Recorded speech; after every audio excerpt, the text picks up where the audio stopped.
কিরে মাসুম তুই কি করতাছ দেখিলে? আর ভাই কি কমু, শস্য বুনছি ভাই।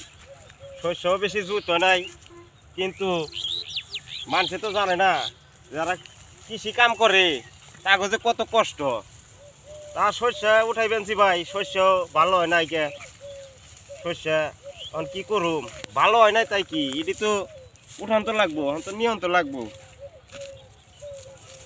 তুই এত রোদের মধ্যে দুপুরকার টাইম। ভাই দুপুরকার টাইম হলে কি হইব, এই সকালে আইছি বেলা ওঠার আগে। তখন তো আমার ভাত খাই হারি নাই, বেলা তো 4টা বাজে যায়, 3টা বাজে যাইলো। তে ভাই কি করুম, এখন কৃষক মানুষ যারা আছে তাকে এরকমই কষ্ট করার লাগে। সকালকে ভাত দুপুরে, দুপুরে ভাত রাত্রে, এমনি করে খাওয়ার লাগে।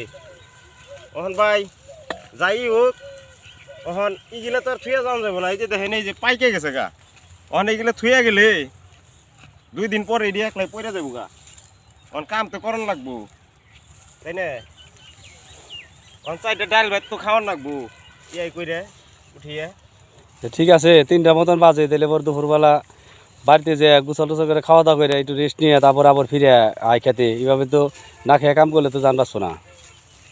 তো ভাই ঠিকই আছে, তাহলে আপনি যখন একটা ভালো কথা কইলেন, তবে ন যাই দুপুরবেলা বাড়িতে যাই, খাইয়া দেয়া একটু কাম করি যায়।